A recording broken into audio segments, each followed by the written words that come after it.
this theory.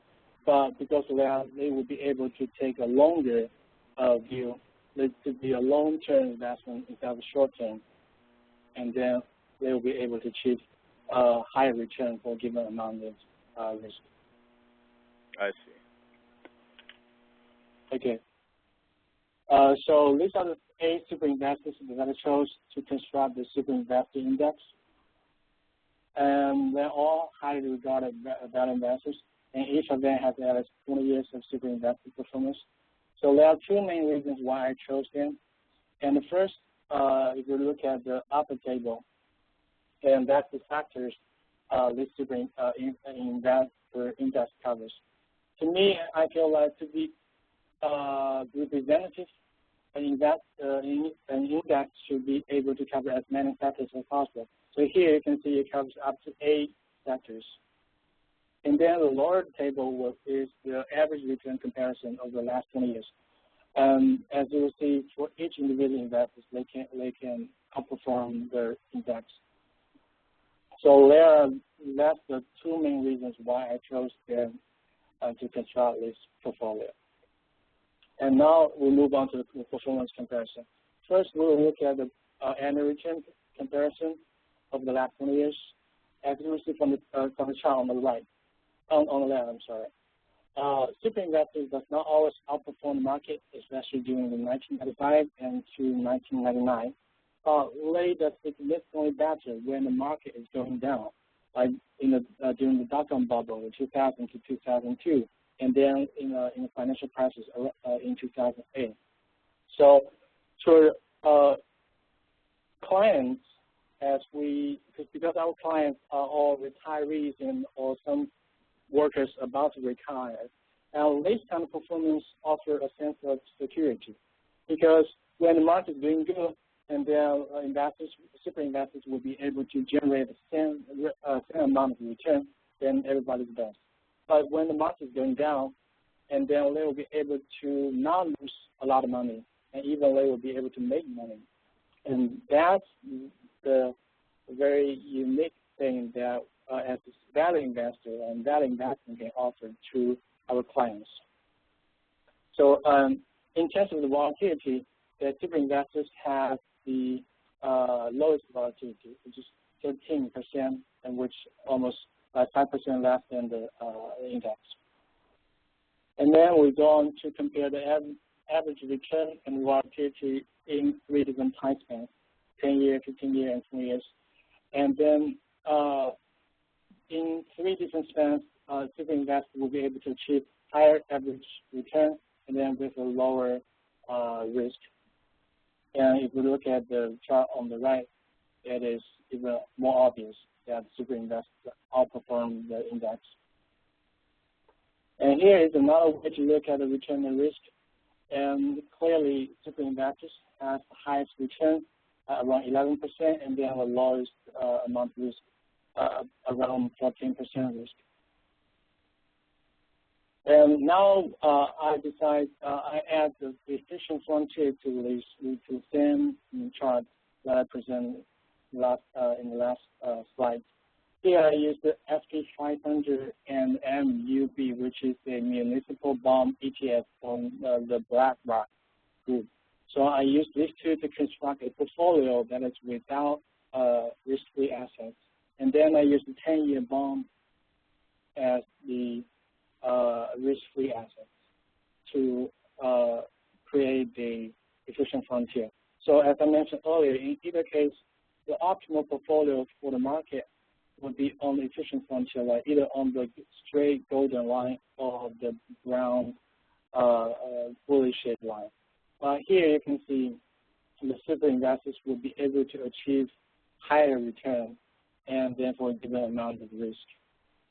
That is pretty unbelievable. So if you look at the Sharpe ratio here, that is 0.15. It is, please keep that in mind when we go and compare, when I ask the question about whether I would invest with these super investors. Because if you compare this number with the super investors' portfolio Sharpe ratio you'll be very surprised at how the performance of the super investors. And then let's look at the comparison of 5-year rolling return. Again, super investors does not always beat the market, but they will be able to save money and even achieve positive return during the economic downturn.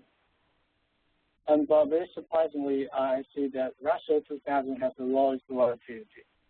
My explanation will be during the economic downturn, investors tend to avoid the risky assets, and then in my the small cap stocks might be riskier than the large cap companies, so they will put their money in the large cap companies or the bond markets. So the stock price of the small cap stocks does not move up and down that frequently as it once did before when the economy is doing good. So that's a possible reason that I could think of why the Russell 2000 has the lowest volatility. But I don't know what you guys think why this Russell 2000 has the lowest volatility.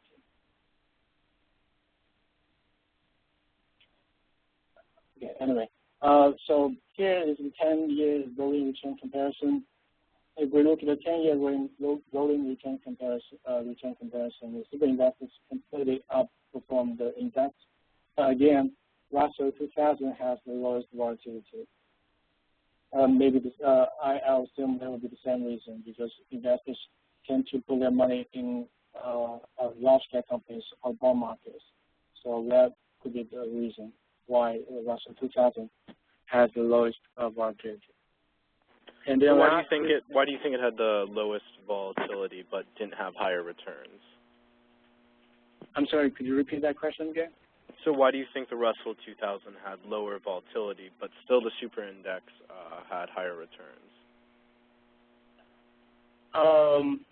Well, for the low volatility, because I think during the economic downturn, that individual investors or other investors, they tend to put their money in the safer assets, such as large cap companies, because they will not just go to bankrupt because they are big enough. They will not go to bankrupt that easily. So in terms of the return,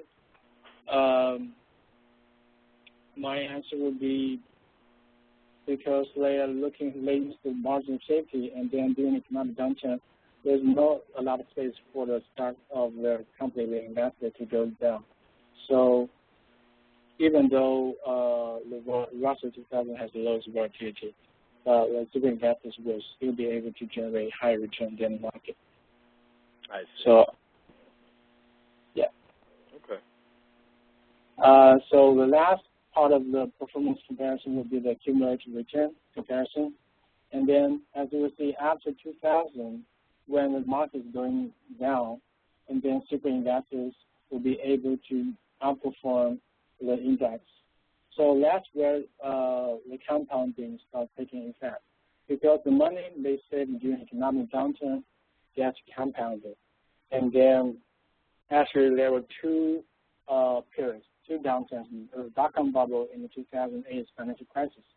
So that gives the super investor a great opportunity to save a lot of money, and then eventually contribute to such amazing over 900% cumulative return. And in terms of the volatility, again, super investors have the lowest volatility. And then, so after this comparison of performance, we will see that super investors clearly outperform the market. And then we might ask, why do super investors beat their index? So the first reaction will be, well, that's the magic of compounding. As I just showed you guys, the compounding contribute to such an amazing cumulative return, right? But here I want to focus on the characteristics of the super investors. I used the quote from Seth Klarman, who's also a very famous, successful value investor. He said, "The value investing requires a great deal of hard work and unusually strict discipline and a long-term investment horizon." So as I mentioned earlier, that